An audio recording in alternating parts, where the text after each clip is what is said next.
4. Sénatrice Gerba. Merci, Madame la Présidente. Thank you, Madam Speaker.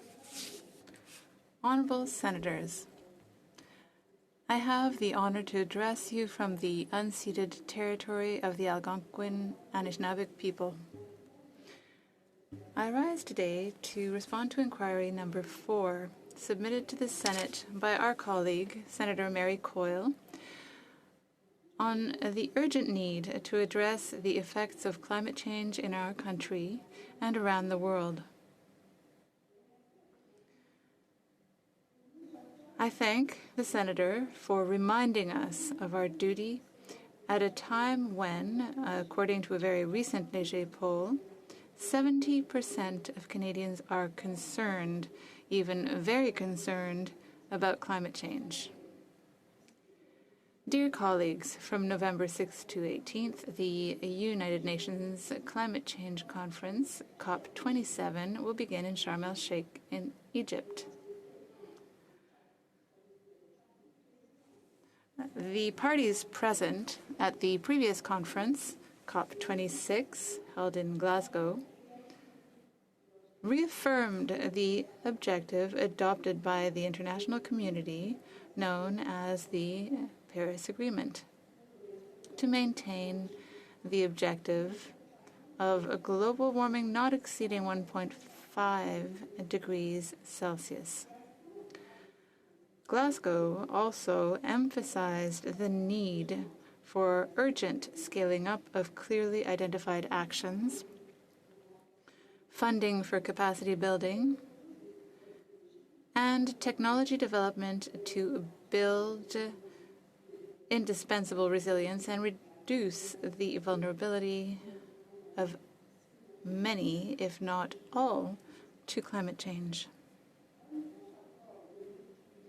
A new report from UN Climate shows that countries are having an effect on global greenhouse gas emissions and curbing them, but emphasizes that these efforts are still insufficient to limit the global temperature rise to 1.5 degrees Celsius by the end of the century.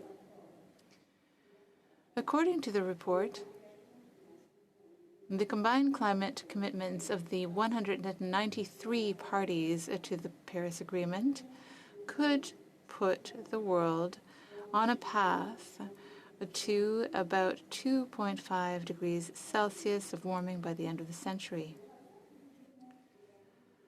The report also shows that current commitments will increase emissions by 10.6% by 2030 compared to 2010 levels. Dear colleagues, climate change is not a figment of the imagination. It is hitting hard on all continents, and it has, in recent times, seriously affected our country, particularly British Columbia, Nova Scotia, Newfoundland and Labrador, and part of Quebec. Unfortunately, that is the sad reality. Its effects are visible everywhere. It is happening in Africa, where governments and civil society groups are stepping up their climate resilience efforts. According to experts, Africa is suffering the effects of global warming, even though the continent pollutes much less than all other continents. Indeed, Africa emits barely 4% of greenhouse gases, but is experiencing accelerated warming, a continuous increase in temperatures well above the global average, land and ocean combined. The effects of these changes are considerable. Rising sea levels, melting ice caps on African mountains such as Mount Kenya in Kenya, the Mount Rwenzori in Uganda, and Mount Kilimanjaro in Tanzania, and drought that is spreading across the continent. 14 of the 23 countries that have experienced drought-related emergencies in the last 2 years are on the African continent. Drought affects both rivers and lakes, as in the case of Lake Chad. Drought speeds up desertification and degradation of agricultural land, and causes population displacement and famine. Currently, an estimated 1 million people have been displaced by climate change in Somalia, and more than 20 million people are at risk of famine in East Africa, according to the World Food Programme. Another effect of climate change in Africa is floods that are intensifying on the continent. Their consequences are terrible: destruction of property, increase in epidemics, and other effects. In Nigeria, unprecedented flooding has killed 363 people, displaced nearly 2 million people, and destroyed more than 618,000 homes. In South Africa, last April, severe flooding killed nearly 400 people. Without decisive action globally and in Africa, it is projected that by 2030, 100 million Africans living in extreme poverty will be severely affected by the effects of climate change. 100 million is almost 3 times the population of Canada. In the face of such current and future calamities, the question arises: is there an African perspective, African solutions to the challenges posed by climate change? Dear colleagues, at the last UN General Assembly in New York, the President of Senegal and current President of the African Union, Mr. Macky Sall, said, and I quote, "There is also an Africa of solutions, replete with natural, human, and agricultural resources, with governments that are at work, and a vibrant and creative youth that innovates and also undertakes efforts." Honorable Senators, several initiatives have been undertaken by African countries to reduce the continent's vulnerability to the effects of climate change and increase the capacity of populations to cope with climate change. Solutions can be found in nature itself. These include using the strengths of the natural world to slow down and cope with climate change. According to the United Nations Development Programme, UNDP, protecting forests and mangroves could save Africa up to $500 billion in climate change-related losses. UNDP experts on climate issues in Africa believe that the forests of the Congo Basin, for example, have a very significant climate change mitigation potential. In this regard, Madagascar recently introduced the cultivation of aquatic plants, still called rambo or sand sedges. This crop allows for a better resistance to drought and creates a greater availability of arable land. The Comoros Islands and Malawi have adopted for continuous tree planting to address the impact of climate change on the environment and on people. The Seychelles, for their part, have decided to dig dikes to cope with the flooding. The transition to renewable energy in Africa has also progressed impressively over the last decade. Indeed, many countries have been working to increase their capacity to transition to a sustainable energy future. In Morocco, for example, more than a third of electricity is already renewable thanks to the Nour Ouarzazate solar power plant, the world's largest concentrated solar farm.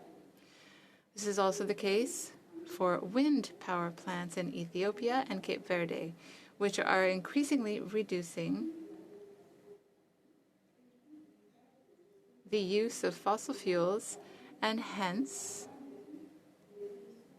toxic gas emissions. According to forecasts by the International Renewable Energy Agency, these energy sources could account for up to 67% of electricity production in sub-Saharan Africa by 2030. Some African countries and the African Development Bank are advocating and investing in sustainable transport. In Senegal, for example, public transportation in Dakar now includes an express train and a bus rapid transit system with electric vehicles. In 2021, Kenya equipped itself with thousands of electric motorcycles for urban travel and is encouraging people to adopt these modes of travel. Dear colleagues, you will have understood that African countries are increasingly working to increase the resilience of local populations and their ability to adapt to climate change. But the biggest climate resilience initiative in Africa is the Great Green Wall. This is the continent's flagship program to combat desertification and fight food insecurity and poverty.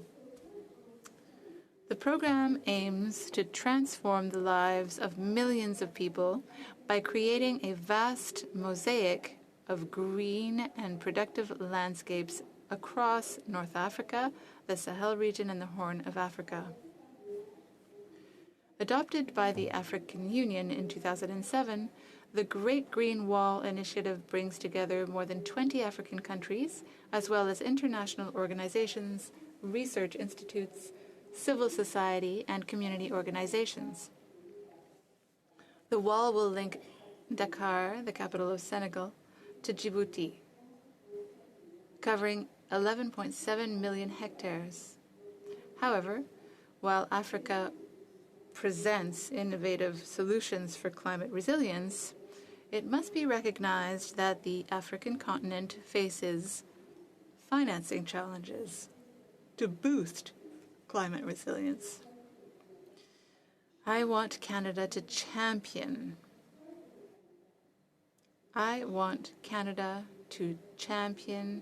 these commitments to the continent at the United Nations, at the G7, at the OECD, at COP27, in short, wherever the climate emergency is on the agenda.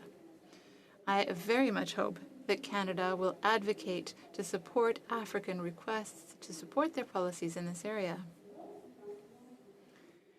At the launch of the Senators' Climate Change Group, our colleague Stan Kutcher said, and I quote, "History will not judge us on economic well-being or on the strength of our GDP. History will judge us on our actions on behalf of the most vulnerable, on behalf of future generations, on behalf of humanity. The fight against climate change is therefore one of the aspects on which history will judge us." End of quote. Dear colleagues, I encourage all of us to speak out on this important issue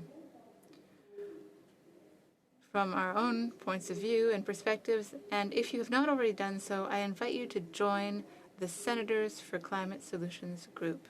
Thank you.